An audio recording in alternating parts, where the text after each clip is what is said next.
We now come to Prime Minister's questions. I now call Kirsten Oswald. Question 1, please. Mr. Speaker, I know that the thoughts of the whole House are with the people of Hainault in East London following yesterday's appalling attack. Such violence has no place on our streets. It's absolutely heartbreaking that a teenage boy has died, and I can't imagine what his family are going through. And we send them our heartfelt condolences and offer our very best wishes to all those injured. And I'd just like to reiterate my thanks to the police and other emergency first responders for embodying the highest standards of public service under such awful circumstances. And I know that our thoughts are also with those injured this morning in an attack at a school in Sheffield. Mr. Speaker, this morning I had meetings with ministerial colleagues and others in addition to my duties in this House. I shall have further such meetings later today. Kirsten Oswald. Thank you, Mr. Speaker. We already know that more than 1 in 5 teenagers are vaping, with some experts describing this as an epidemic. And yesterday, new research suggested that teenagers who vape could be at risk of exposure to toxic metals, potentially harming brain or organ development. I agree with the Prime Minister in his wish to reduce the harms caused by smoking and vaping with the Tobacco and Vapes Bill. Will he agree with me that permitting football strips to be sponsored by vaping companies sends entirely the wrong message to young people, and that it's now time to ban vape companies advertising on sports strips? Well, Mr. Speaker, can I thank the honourable lady for her question? Obviously, the decisions about kit sponsorship will rest with individual teams, but I do agree with her that it is important we do everything we can to tackle the scourge of teenage vaping, which is why I'm glad that she supports our bill, which will clamp down on the marketing, availability of flavours, targeting point-of-sale purchases, but also improving funding for trading standards to clamp down on those selling vapes illegally to children. Dr. Lisa Cameron.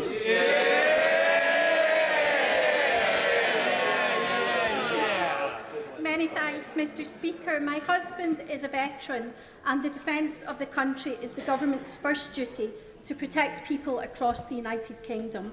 So can the Prime Minister reassure the House that he has a plan in place to back our world-leading armed services? And does he know why the party opposite refused to back his plan? Well, can I start by paying tribute to my honourable friend's husband and all our veterans for their service to our country. And she's right, in the most uncertain times since the Cold War, that it's right that we build our security, protecting our values, our interests, and indeed our nation. That's why this government has taken the step to increase defence spending to 2.5% of GDP, making us the biggest spender in Europe under NATO. And when the Labour leader stands up, I hope that he stops dithering, does the right thing, and confirms that he will back our plan to increase defence spending. Leader of the Opposition, Keir Starmer. Mr. Speaker, I join with the Prime Minister in his words about yesterday's awful events at Hainault. I'm sure the whole House will want to commend the first responders and send our deepest condolences to the family of the 14-year-old boy who was murdered. And I join with the Prime Minister's remarks about the attack in the school in Sheffield as well. I know everyone in this House will be delighted to see His Majesty the King returning to his public duties and looking so well, and we all wish him and the Princess of Wales the best in their continued recovery. I'd also like to welcome the member for Central Suffolk and North Ipswich to his place on these benches. After nearly 2 decades as a Tory politician and an NHS doctor, Mr. Speaker, he's concluded that if you care about the future of our country and our NHS, then it's time for change. It's time for this changed Labour Party. And as of today, he's our newest Labour MP, but I'm sure he won't mind me saying that I hope he loses that title on Friday. Mr. Speaker, when a lifelong Tory and doctor says that the only cure for the NHS is a Labour government, isn't it the time the Prime Minister admits he has utterly failed?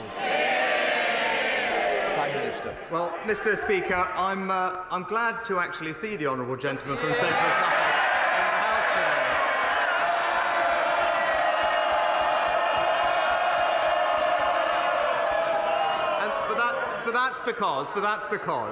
That's because he recently pointed out that residents of his local Labour council are, and I quote in his words, charged much more in council tax, but in return receive lower quality services.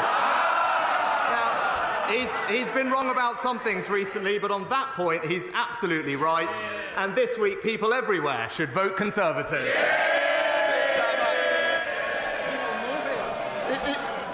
He comes out with all that nonsense, but he locks himself away in Downing Street bunker, moaning that people aren't grateful enough to him. The reality is Tory MPs are following Tory voters in concluding that only the Labour Party can deliver the change that the country needs. And I say to those Tory voters, if they believe in a better Britain, then they're safe with this changed Labour Party, and it's for them. Mr. Speaker, in the 2 weeks since we last met at this dispatch box, has the Prime Minister managed to find the money for his completely unfunded £46 billion promise to scrap national insurance? Mr. Speaker, of course, we addressed that a few weeks ago, and I'm happy to address it again. But I know that economics is not his strong point, but he might do well. He might do well, actually, to listen to a shadow education secretary who just this morning said, no, that's not how it works, Mr. Speaker. Indeed, the IFS have also said the link between national insurance and public services funding is illusory, just like Labour's economic plans, Mr. Speaker. But it's crystal clear. There's one party that's going to deliver tax cuts for working Britain, and it's the Conservative Party. That was a long ramble. Order. Whoever's banging the furniture will have to pay for your damages. Can we have less of it? We are not at the sixth form now. Come on, Well, that was a long rambling non-answer to the question, which was, has he found the money to fund his £46 billion promise to abolish national insurance? And whenever he's asked about the date of the election or people's pensions, he acts as if answering straightforward questions is somehow beneath him. But pensioners and those who are planning their retirement deserve better than his contempt for their questions. Because if £46 billion were cut from its funding, the value of the state pension would almost halve. So I don't apologise for asking him again. Order. Mr. Gullis, you've got the next question you're not going to reach. You've got a 10-minute rule bill. I'd be quiet for a while if I were you. Prime Minister. Sorry, Leader of the Opposition. So I don't apologise for asking on their behalf again whether he will finally rule out cutting their state pension to fulfil the enormous black hole in his spending plans. Mr. Speaker, of course we can rule that out, and the honourable gentleman should stop scaremongering, because it's thanks to the triple lock that we've increased pensions by £3,700 since 2010, and they will rise in each and every year of the next Parliament. But it's Labour that always hits pensioners hard. It's his mentors, Blair and Brown, that broke their promises, raised pension taxes by £118 billion and delivered an insulting 75p rise in the state pension. As one former Labour advisor just said, Brown destroyed our pension system. They did it before, they'll do it again. Labour always betray our pensioners. Mr. Speaker, it's clear he can't answer the question where he's going to find this £46 billion. No, he said, luckily for him, that's where he said it's not coming from. It's not said where it's coming from. Luckily for him, one of his peers, Lord Frost, yes, him again, does. He says to solve the Tory spending plans, the state pension age should be raised to 75. Now, understandably, that will cause some alarm. So will the Prime Minister rule out forcing people to delay their retirement by years and years in order to fulfil his £46 billion black hole? Mr. Speaker, I've answered this multiple times to the Honourable General. I'm happy to say again, this is the party that has delivered and protected the triple lock. But I know, Mr. Speaker, ultimately he's not worried about any of this because we all remember that he's got his very own personal pension plan. I think we all remember it, Mr. Speaker. Indeed, it comes with its very own special law. It was called the Pension Increase Scheme for Keir Starmer QC. It's literally one law for him and another one for everyone else. He wants to abolish national insurance. It'll cost £46 billion, and he won't tell us where the money is coming from. We're no closer to an answer. I'm going to persevere because last year the Prime Minister was apparently drawing up plans to remove the winter fuel allowance from pensioners. His Paymaster General went a step further. He said these are the sorts of things that we need to look at. So will he now rule out taking pensioners' winter fuel payments off them to help fund his £46 billion black hole? Mr. Speaker, it was this government that just this winter provided double the winter fuel payment to support pensioners. But what is crystal clear, Mr. Speaker, is that we believe that the double taxation on work is unfair, Mr. Speaker. We believe that hard work should be rewarded, and that's why this week we're cutting taxes by £900 for everyone in work. But in contrast, Mr. Speaker, it's Labour's newest tax advisor who thinks pensioners should be taxed more. That's his words, Mr. Speaker. This advisor calls them codgers. He thinks that supporting them is a disgrace, and he believes that their free TV licences are ridiculous, Mr. Speaker. It's Labour who hit pensioners with tax after tax, and they would do it all over again. Mr. Speaker, is it any wonder that his MPs are following Tory voters in queuing up to dump his party? And even the mayors that he's apparently pinning his political survival on don't want to be seen anywhere near him, because until he starts setting out how he's paying for his fantasy economics, he's got a completely unfunded £46 billion promise that puts people's retirement at risk. How does it feel to be one day out from elections with the message, vote Tory, risk your pension? Mr. Speaker, tomorrow voters will have a choice, and it will be a choice between mayors like Andy Street and Ben Houchen who are delivering, or mayors like Sadiq Khan who just simply virtue signal, Mr. Speaker. It's higher taxes, more crime and ULEZ with Labour, or it's lower taxes and better services with the Conservatives. That's the choice. From West Midlands to Teesside to London, there is only one choice. Vote Conservative. Mr. Speaker, we concede the Rwanda deterrent is working, and we've now deported our first illegal migrants. But unsurprisingly, Labour just don't care. The Shadow Home Secretary is busy posing for pics, encouraging more boats to come over.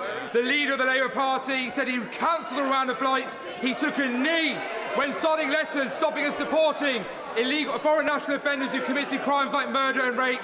And he'd do a deal with the EU, surrendering our borders to 100,000 legal migrants. Isn't it right, Prime Minister, that only the Conservatives will stop the boats and cut legal migration? Well, my honourable friend is absolutely right, Mr. Speaker. Our plan is working. Legal migration, the latest figures show, down by 24%. Student dependence down by 80%. But we all know Labour's big idea. It's to scrap the Rwanda plan, even when it's operational, Mr. Speaker. But as one senior Labour advisor said to Andrew Marr just yesterday, we can't just come in, tear it up and have nothing to put in its place. I'm sorry to break it to them, but that's exactly their policy. While we're getting on stopping the boats, all Labour would do is stop the planes. SNP leader Stephen Flynn. Thank you, Mr. Speaker. On Monday, the Armed Forces Minister was neither able to confirm nor deny that UK troops may soon be deployed on the ground in the Middle East. Now, the public watching will be hoping that members of this House do not have a short memory when it comes to the potential deployment and involvement of our military in the Middle East. So can I ask the Prime Minister to provide some much-needed clarity? is he giving active consideration to the deployment of UK forces in the Middle East, yes or no?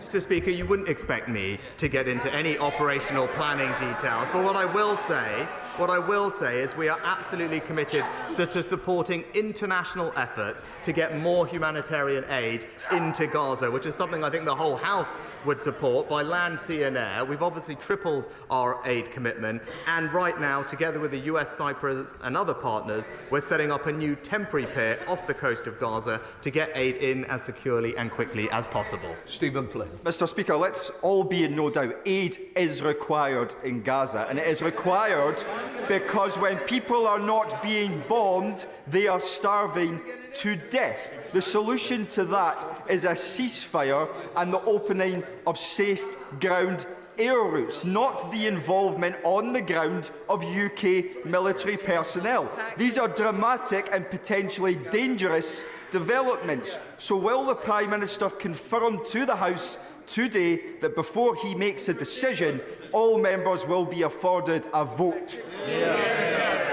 Mr. Speaker, I'm not going to apologise for our armed forces playing a leading role in supporting international efforts to get more aid in. And indeed, we are sending Royal Navy support ship, RFA Cardigan Bay, to the region to support that effort. But when he talks about this conflict, the fastest way to end this conflict is to ensure that we have a hostage deal that gets hostages out, aid in, and for there to be a sustainable pause in the fighting. And it seems clear that there now is a workable offer on the table, so I hope he joins with me in encouraging all parties, including Hamas, to accept that deal so we can move towards a sustainable solution. Sir Bill Wigan.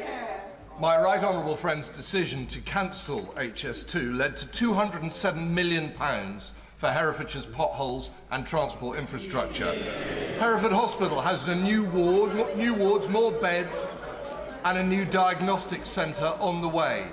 £35 million has been allocated to the River Wye recovery plan. Inflation is down, the Rwanda bill has been passed, and defence spending is increasing. Does my right honourable friend agree with me that if he carries on like this, he's going to win the next election? Mr. Speaker, I'm thankful for my honourable friend in highlighting the work that the government's doing, whether that is increasing our defence spending to keep us safe, securing our borders with our Rwanda Act, cutting taxes by £900, raising the state pension by £900. And I'm also pleased that locally in Herefordshire we are filling in potholes, helping to save the River Wye and improving local health services. It shows crystal clear that it's the Conservative government that has a plan and is delivering a brighter future for our country. Caroline Lucas. Thank you very much, Mr. Speaker. In February, his Foreign Secretary said it would be difficult for a ground offensive on Rafah to avoid harming civilians and destroying homes. Just yesterday, his Deputy Foreign Secretary admitted he was struggling to see how such an attack could be compliant with international humanitarian law. All the signs are that Netanyahu is about to defy the international community. An attack on the 1.5 million Palestinians sheltering in Rafah is imminent.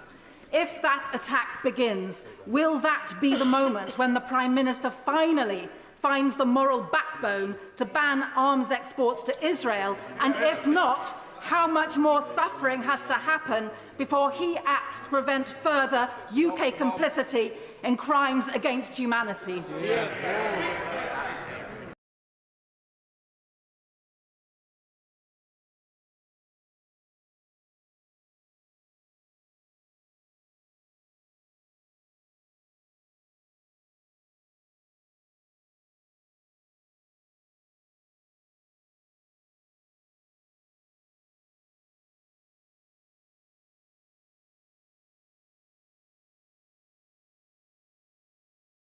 To Prime Minister Netanyahu, specifically about the impact of any military incursion into Rafah, and we continue to say to the Israelis at all levels that we want to see more aid going in and bring about a hostage deal so we can move towards a sustainable ceasefire. Andrew Slew.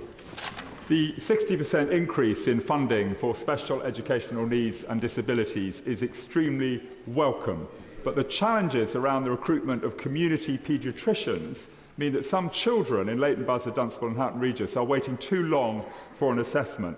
What can the NHS do to attract more of the 39,000 additional doctors recruited under this government into community paediatrics as a specialty, which is incredibly rewarding and important? Oh, my honourable friend is right, and I know he joins me in welcoming the significant action that we've taken already to improve children's health, whether that's reducing sugar in children's foods, but the £600 million we've also invested to improve the quality of sport and physical activity in schools. The NHS has established a special group to ensure that the recovery of paediatric services keeps pace with that of adult elective care too, and I know that he will be pleased that the NHS long-term workforce plan that we have fully backed doubles the number of medical school places in England, increases specialty training places, and that will increase the size of the pool from which community paediatricians can be drawn in the future. Alistair Carmichael.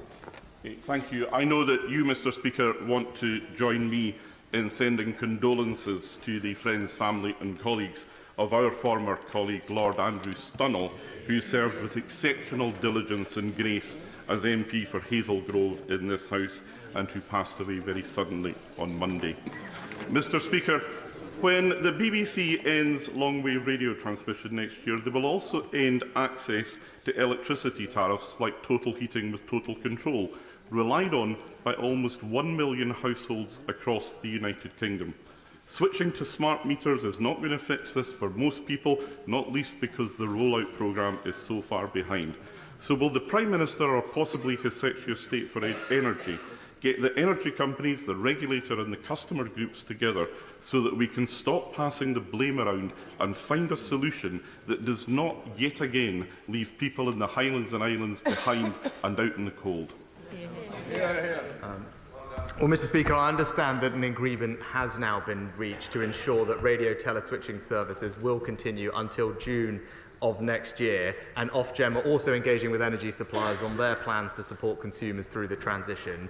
Whilst households that are currently covered by the service shouldn't be disadvantaged by the switch-off, it's energy suppliers who are best placed to advise on tariffs for those who have been switched to a smart meter. However, I will make sure that the right honourable gentleman does get a meeting with the relevant minister to ensure that his constituents are not left behind during the transition. Peter Aldis. Thank you very much, Mr Speaker. The East of England is playing a lead role in delivering the UK's energy security, and without our contribution, the country will not be able to successfully transition to a renewable energy supply system. In recent months, our coast has taken a battering, and projects like the Lowestoft Flood Defence Scheme have been postponed. Will my right honourable friend ensure that government departments are fully coordinated so as to provide the region with good supporting infrastructure, proper protection for coastal communities and every opportunity for local people to take up exciting new jobs? Mr Speaker, we are levelling up across the United Kingdom and investing in places that need it most, including, as my honourable friend rightly highlights, our coastal communities. Almost £1 billion of levelling up funding has been allocated to the East of England, including £75 million for coastal places. I know that he welcomes the town deal for Lowestoft in particular, but I will ensure that my honourable friend gets a meeting with the relevant minister to discuss how we can further support his region, its role in our energy security, but particular its coastal communities. Deirdre Brown. Mr Speaker, the Greenpeace group Unearthed found 36 supposed grassroots campaign groups which were actually administered by Conservative staff and activists and were forums for vile racism, anti-Semitism and Islamophobic attacks on Sadiq Khan. Now, one hears of other such coordinated efforts around anti-20-mile-per-hour zones in Wales. Can the Prime Minister shed some light on these shady groups spreading abuse, their funding, their links to his party, and whether he is aware of similar operations existing elsewhere in the UK? If he won't, will he at least commit today to investigate and take action to tackle the sources of this grubby gutter politics? Mr Speaker, I'm not aware about the topic that the honourable lady raises, but I'm not going to make any apology for Conservatives pointing out the record of whether it's the SNP in Scotland or the Labour government in Wales, because that's exactly what democratic process is about. She might not like it when we highlight their record, but we will keep doing so that we can deliver for people across the United Kingdom. Thank you, Mr. Speaker. I welcome our government's commitments to boosting defence spending and supporting Ukraine, made possible by this Conservative Prime Minister's international leadership and sound management of the economy. My constituents have been doing us proud supporting Ukraine, like the Pot Place Garden Centre delivering ambulances, medical equipment and supplies, and Steve Hodgson providing vital aid. Would the Prime Minister join me in paying tribute to my constituents and people up and down the land for their support for Ukraine and reaffirm that we will continue to stand with Ukraine for the sake of freedom, democracy and global security? I join my honourable friend in thanking people up and down the country, including the fantastic work of his constituents, in supporting the Ukrainian community in the face of Putin's illegal invasion. We remain steadfast in support of Ukraine, and in total, since the war began, we've pledged over £12 billion of aid to Ukraine. Last week, we announced an additional £500 million of funding, which will be used to deliver much-needed ammunition, air defence and engineering support and drones. But more importantly, and President Zelensky welcomed this, we are able to now say that we will continue with this level of support for as long as it takes because of the historic increase in our defence spending. And it's crystal clear that on this side of the House, we can say that our support to Ukraine will never waver. Margaret Greenberg. Thank you, Mr. Speaker. In 1969, my constituent Georgina Jacobs gave birth to a baby boy who she named Robert. Sadly, Robert was born asleep, and in those days the hospitals would ask the father to collect the baby's body, take it to the cemetery and leave it there for burial. For 53 years, Georgina didn't know exactly where Robert was buried. When she eventually found him, she shared her story on social media, and other mothers who'd been through the same experience got in touch. Since then, Georgina has located over 60 babies on behalf of grieving parents and has deservedly been presented with the Wirral Award for her achievements. Will the Prime Minister join me in congratulating Georgina on her award and on having brought comfort to so many parents and families? And will he, on behalf of all previous governments, apologise for this form of practice which left grieving parents with nowhere to visit their buried children? Well, can I thank and commend the Honourable Lady for raising this case and just pay tribute to Georgina for what she is doing. I often say that one of the most incredible things about doing this job is meeting people like Georgina who have suffered tragedy in their lives, but then use that to campaign and inspire and bring about a better life for everyone else. She's a prime example of that. She deserves nothing but our praise and admiration. I'm so pleased that she's brought comfort to so many other people too.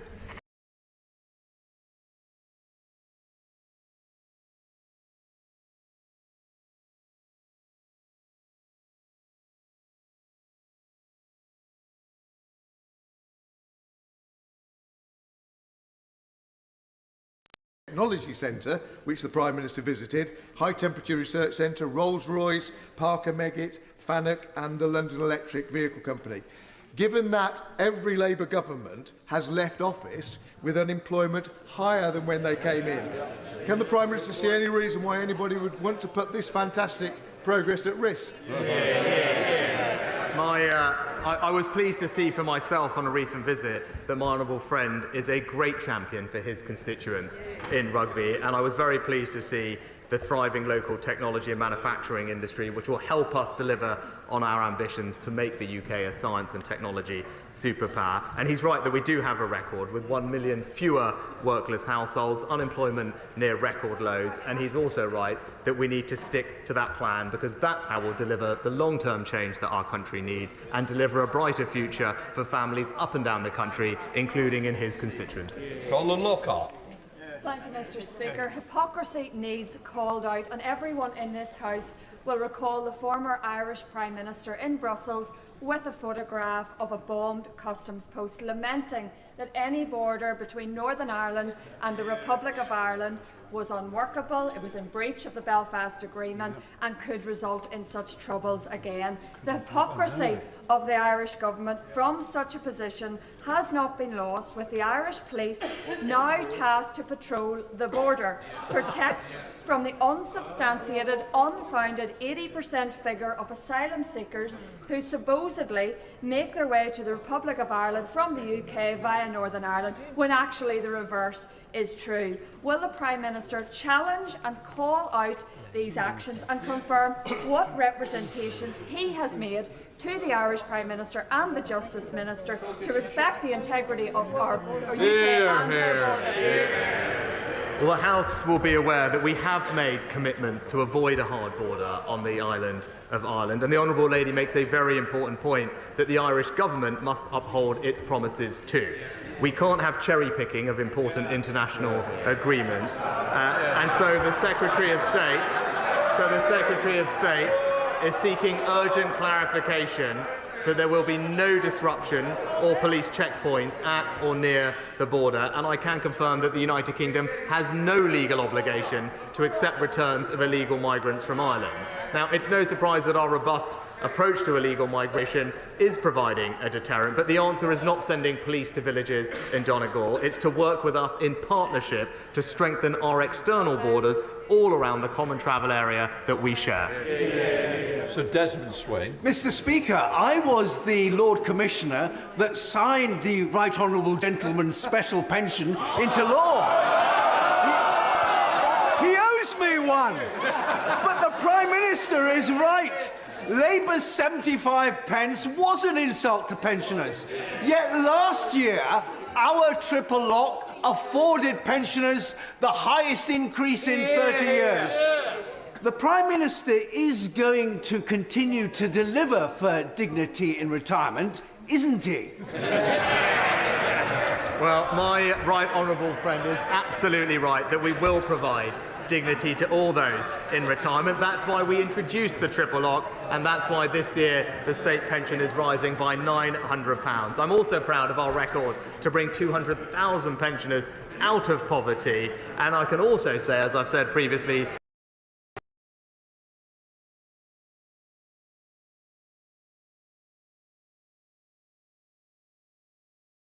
pensioners in this country can trust the Conservatives. Mr. Speaker, in only one of the 194 local authority areas in England are NHS ambulances meeting the national response time targets for responding to potential heart and stroke victims. Does the Prime Minister know which one it is? Mr. Speaker, when it comes to ambulance waiting times in A&E, of course there's more work to do, but the place where they are the worst in the country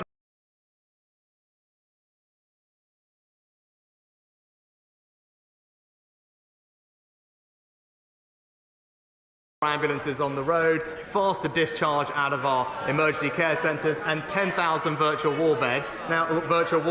Of course, as I said, there is more to do, but the contrast to Labour on Wales is crystal clear. It's the worst A&E performance anywhere in Great Britain.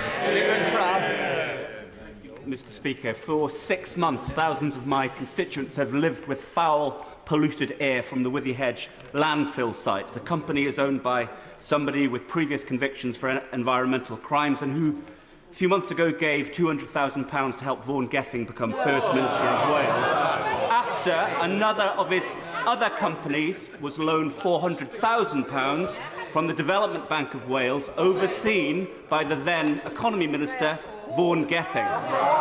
Does the Prime Minister agree with me that this serious matter demands an independent investigation? It's not some internal Labour Party matter, and ultimately that company needs to get out of my constituency and let people in Pembrokeshire have their quality of life back. Well, my honourable friend brings up an incredibly important issue, and I know that people in Wales are concerned about the relationship that he mentions, and I also agree with him on the need for transparency and an investigation regarding the Welsh Labour leader, because it's very clear that the situation is not at all transparent and answers are needed. Mr. Speaker, it's been revealed by the Observer newspaper that the Conservative candidate for the Mayor of London is actually a member of the 6 Facebook groups which was mentioned by the member for Edinburgh North. And they are full of Islamophobia, anti-Semitism and the most disgraceful incitement to damaging property. And the worst bit, for those of us who were in the House when our members of Parliament were taken, death threats to the current Mayor of London, Mr Khan. Will he close down these Facebooks which have been begun by Conservative members of staff, and will he investigate the role of the current candidate and her membership of those disgraceful racist Facebooks? Well, Mr Speaker, the election tomorrow will be fought on the substance of the issues that Londoners face, and the Labour record is crystal clear. House building in London has collapsed. Knife crime is rising. Mayoral taxes are up 70%, and drivers have been hit with ULEZ charges. And the Labour mayor just simply panders to unions and has decimated London's nighttime economy. That's his record. That's how he'll be.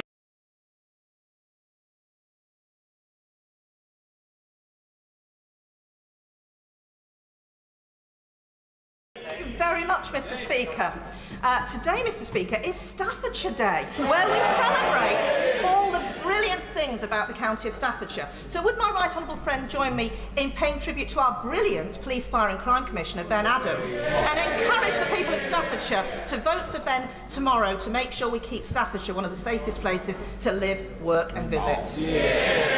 Well, I wish everyone a happy Staffordshire Day. And she mentions the PCC elections, and I think it's right that she does, because under this Conservative and previous governments, we've cut crime by over 50%, delivered 20,000 more police officers, but people with a Labour Police and Crime Commissioner are more likely to be victims of burglary, twice as likely to be victims of robbery, and as I said, last year knife crime in London went up by 20%. The facts simply speak for themselves. Vote Conservative for safer streets. That completes Prime Minister's questions. We'll let the front benches clear.